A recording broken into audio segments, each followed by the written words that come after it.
Assalamualaikum semuanya, jumpa lagi di channel YouTube-nya Indira's Kitchen. Kali ini aku akan berbagi resep poffertjes atau kue cupit ala Belanda. Teksturnya yang lembut, kenyal dan juga berongga. Ini pas banget apalagi kalau dikombinasikan dengan taburan gula halus. Yang penasaran cara membuatnya? Yuk langsung saja tonton videonya sampai selesai. Sebelum itu tolong bantu subscribe channel ini supaya makin berkembang. Terima kasih. Pertama kita akan buat adonannya. Siapkan wadah, masukkan 200 gram tepung terigu, masukkan 20 gram tepung maizena, masukkan 50 gram gula pasir, masukkan setengah sendok teh garam, setengah sendok teh ragi instan, dan setengah sendok teh baking powder. Kemudian bahan keringnya bisa kita aduk hingga tercampur rata.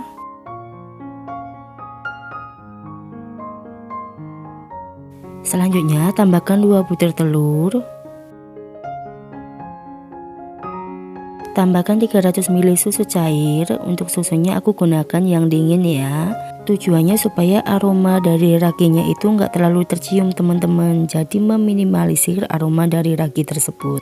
Tapi kalau teman-teman mau gunakan susu yang hangat juga bisa, itu juga bagus untuk mempercepat proses pengadukan dari adonannya. Kalau teman-teman mau buat yang versinya lebih banyak, untuk mengaduknya bisa dibantu menggunakan mixer ya supaya lebih cepat. Dan pastikan kalau kita mengaduk adonan ini tidak ada tepung yang bergerindil ataupun yang mengendap di bawahnya ya teman-teman. Jadi untuk adonannya harus benar-benar halus.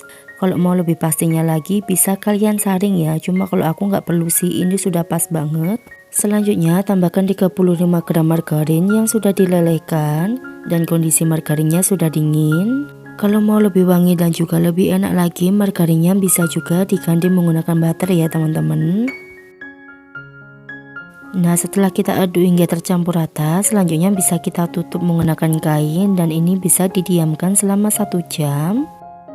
Setelah 1 jam bisa kita buka kainnya, dan untuk adonannya ini mau aku keluarkan anginnya, diaduk terlebih dahulu menggunakan whisker seperti ini. Kalau nggak mau ribet dan mau yang simple aja, untuk adonannya nggak perlu di resting ya, jadi bisa langsung kalian gunakan aja. Karena di sini aku mau buat 2 varian, jadi aku bagi adonannya menjadi 2 bagian. Usahakan sama rata ya teman-teman. Untuk adonan yang kedua aku beri pasta pandan secukupnya. Ini balik lagi ke selera masing-masing, bisa juga kalian ganti dengan pasta coklat ataupun pasta red velvet. Dan untuk adonan yang satunya ini aku biarkan original ya teman-teman. Selanjutnya di sini sudah aku siapkan cetakan yang ukurannya kecil seperti ini ya. Dan untuk cetakannya pastikan diolesi menggunakan margarin ataupun butter. Untuk apinya sudah aku nyalakan menggunakan api yang paling kecil. Selanjutnya kita masukkan adonan yang originalnya terlebih dahulu. Untuk berapa banyak adonan yang dimasukkan ini dikira-kira aja ya teman-teman. Setelah adonan originalnya sudah kita masukkan ke dalam cetakan, selanjutnya kita masukkan untuk adonan pandannya. Ini bisa kalian masak bareng seperti ini atau juga bisa kalian masak satu persatu ya. Kemudian kita tutup dan kita masak kurang lebih selama 2 menit sampai 3 menitan. Jika sudah matang bisa langsung kita buka penutupnya dan ini bisa langsung kita angkat. Untuk cara mengangkatnya ini mudah aja ya teman-teman, bisa menggunakan bantuan spatula seperti ini. Ini nggak lengket sama sekali ya, atau bisa juga kalian angkat menggunakan tusukan sate seperti ini, bahkan lebih mudah ya kalau pakai tusuk sate. Di sini memang aku sengaja buat untuk bagian bawahnya nggak terlalu kecoklatan, tapi tenang aja, ini sudah matang bagian luar dan dalamnya. Tuh lihat cantik banget, ini kita sisihkan terlebih dahulu. Kemudian masak juga untuk adonan selanjutnya, lakukan sampai selesai ya teman-teman. Nah ini dia poffertjes atau kue cupit ala Belandanya sudah siap kita sajikan. Saatnya kita akan coba. Bismillahirrahmanirrahim. Masya Allah rasanya itu enak banget, manisnya pas, ini nggak enak sama sekali ya teman-teman. Untuk teksturnya super lembut, kenyal dan juga berongga. Poffertjes cocok banget disajikan untuk cemilan anak-anak di rumah atau bisa juga dijadikan ide jualan. Kalau mau dijual bisa kalian kemas menggunakan mika seperti ini.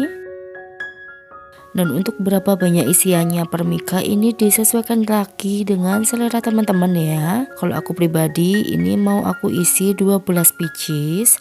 Dan untuk harganya nanti disesuaikan saja karena di setiap daerah untuk harganya berbeda-beda teman-teman. Nah, kita sajikan aja seperti ini menggunakan mika.